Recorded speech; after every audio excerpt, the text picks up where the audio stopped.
To become a Formula 1 driver, you need to start in karts, which is, I think, the best way to start and to learn the basics. You need to just work hard for it. Of course, you need the talent. I think it's just a lot of practice and dedication. Then you progress from karts to cars. Obviously getting right people behind you to help. And then you go single-seater. You go to basically Formula 4, Formula 3, Formula 2, and then you get to Formula 1.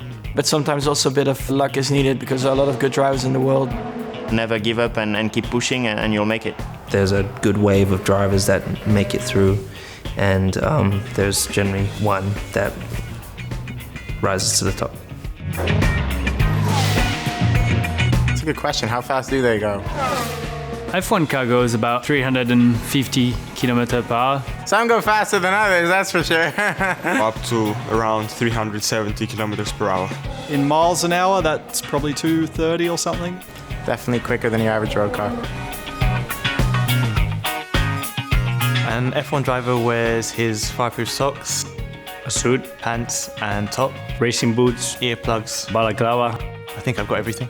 And most importantly, a helmet. I don't know, I just throw the car into it and you know, deal with it when I get there. We are just trying to do the tightest corner. It's about rotating the car without scrubbing too much speed. So that's why we are actually using as much track as possible. It's about hitting the right trajectory. In the entry and in the exit of the corner. Steering as little as possible. And trying to reach and hit the apex every time at the middle of the corner.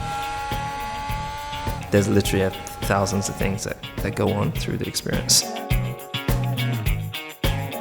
The undercut is when you pit before the car in front, have a lap of fresher tyres, and use that extra performance on the new tyres to gain some lap time on your opponent. By taking this move to pit before Lewis Hamilton, Vettel could regain the upper hand. and pass him while he is still doing that extra lap on older tyres. So that when he pits, he will come out behind you. Will he go past Hamilton or not? Sebastian Vettel round the outside. Sebastian Vettel gets past Lewis Hamilton. That is the undercut. Slipstreaming or slipstream in general is when there's a car in front of you, you are right behind. The closer you get, the less and less wind you are braking because you've got the draft from the car in front. And then in the last second you pull out, trying to use the advantage in speed to overtake. You just feel like you have much less air resistance as the car in front of you creates a bit of a hole in the air. Your car has to wrestle through the air less, therefore you gain speed.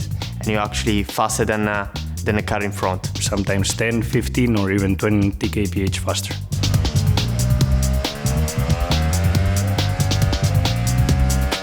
How many gears does an F1 car has? 8 gears. A Formula 1 car has 8 gears. DRS is short for drag reduction system to make the car go quicker on the straight line. Kvyat will have DRS and he sails past in the Toro Rosso Honda. So it's basically a movable rear wing. In the race conditions, once we get within 1 second to a car ahead, in the different kind of zones, we're allowed to use the DRS. We can activate it in the straight. We have a button on the steering to open it, and then that's also what we use in the race when we're within a second of the car in front of us. And it helps to just go quicker in the straight, not by the engine, but just by the little wing in the rear end of the car that is just reducing drag to go quicker in the straight. Hamilton chases down the main straight, pulls out to the right-hand side and makes his way round and into the lead. And the system is controlled automatically, so we can't cheat and use it whenever we want. We really need to be within 1 second of the car ahead to use it. An F1 car has only 2 pedals. Throttle and brake. With the clutch paddle on the steering wheel.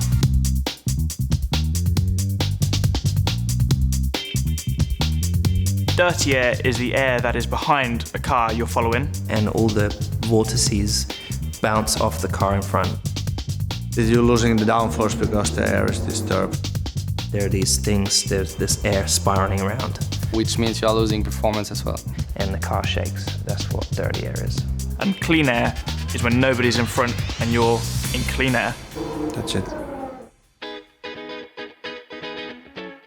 What is tire drag and how is it different to tire wear? Tire drag is when the tire gets too hot or does wear off and you lose grip and performance. And tire wear is essentially the same concept. The tire over time starts to wear down. The tire keeps getting smaller and it keeps giving you less and less grip. So depending on the race, in the warm races you are more thermal limited.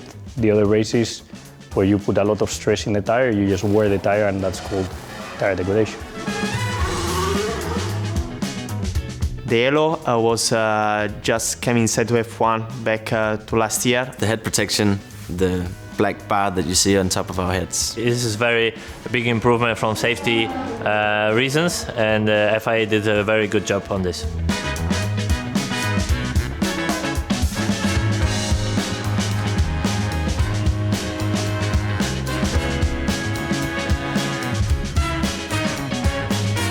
Weight is a very important factor in Formula One.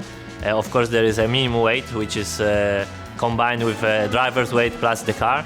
And obviously the team wants to build the car as light as possible, so you have more adjustable ballast in the car. And drivers do want to be as light as possible to have more ballast to use. During one race, the F1 driver can lose up to 3 kilos. We always try to keep very consistent weight over the weekend, over the whole season, to be right on target at the end of the race.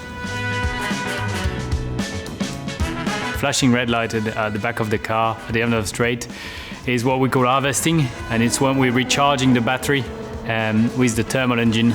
So we're losing the electric engine, and the thermal engine actually recovers energy and charges the battery for the next throttle application. You don't have enough battery every lap for every race to last the whole race. So basically you have to cut it a little bit each straight so you can do a consistent lap by lap battery management.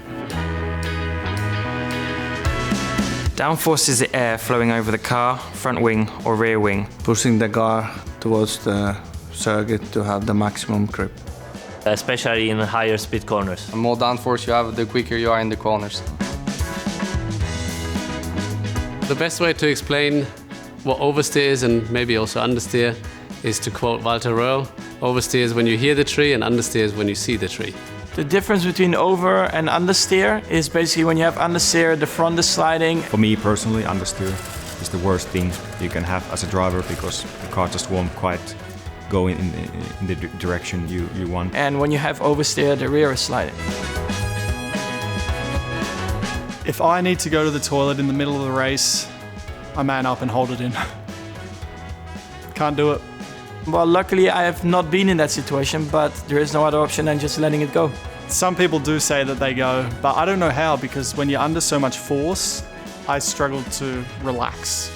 I feel you need to relax to be able to go.